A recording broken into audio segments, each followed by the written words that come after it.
Bonjour.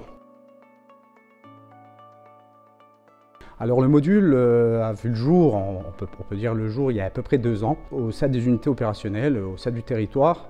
Plusieurs agents en fait, ont fabriqué des modules en bois tout simplement, en fait s'entraîner à l'aguerrissement au port de l'Aérie. Alors tout ça ils l'ont pris après des recherches sur les bouquins, sur diverses choses qui sont apparues au niveau national et même voire international. Pour s'enrichir à tout ce qui était aguerrissement au port de l'Aérie et techniques de sauvetage et d'autosauvetage de sauveteurs. Le METAS, module d'entraînement aux techniques d'autosauvetage et de sauvetage de sauveteurs 1057, est un module qui est complet et facilement modulable. Ce module permet de pratiquer l'aguerrissement au port de l'Aérie lors d'actions de formation ou de maintien et de perfectionnement des acquis. Et il permet également de s'entraîner aux différentes techniques de sauvetage et d'autosauvetage de sauveteurs. Le module est dissocié en 2 parties, une partie haute et une partie basse qu'on appelle partie rampante. Partie basse qui est vraiment dédiée à l'aguerrissement pur, qui permet de franchir des obstacles, de passer des plaques de contrainte, des modules qu'on appelle les modules câbles, modules crayon par exemple, et une partie haute avec plusieurs ouvrants, des fenêtres, avec des échelles de repli ou de sauvetage, et notre fameuse Denver Drill, qui est un module à part entière qui vient en fait des États-Unis suite à un événement qu'ils avaient pu rencontrer sur une intervention. Et suite à cette intervention, ils ont fait un retour d'expérience afin de pouvoir s'entraîner à sortir une personne en difficulté d'une pièce assez exiguë en fait.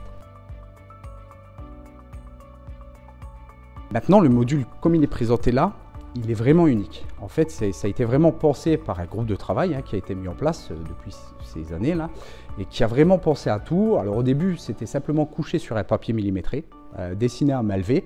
Donc comme quoi, on est vraiment parti de rien. Et au fur et à mesure, on a essayé de mettre tout ça sur ce papier pour ensuite créer un cahier à décharge propre pour arriver à ce module final en fait. Ce module, il sort vraiment de l'esprit de plusieurs personnes.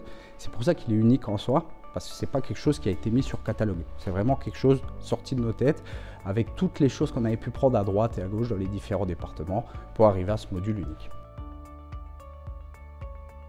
L'endroit là qu'on peut voir est plongé dans l'obscurité avec des balises lumineuses qui permettent de créer une certaine ambiance pour pouvoir essayer de se rapprocher au plus proche de la réalité qu'on peut rencontrer.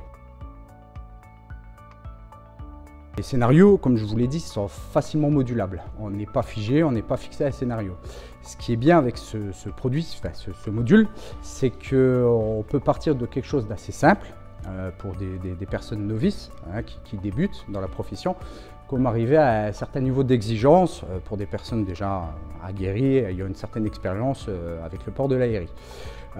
Donc voilà, on a un panache d'action dessus qui est presque à l'infini, on peut dire. Donc il n'y a pas quelque chose de vraiment figé aujourd'hui. Mais à l'avenir, le groupe de travail a prévu en fait de travailler sur plusieurs scénarios qui seront mis en place.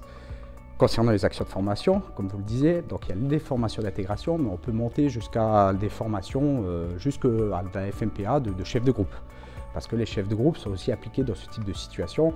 Ils peuvent rencontrer une intervention en mode dégradé, où il manque un binôme qui est bloqué à l'intérieur d'un bâtiment. Et le chef de groupe doit revoir toute sa stratégie pour pouvoir engager des binômes de sauvetage, ni plus ni moins.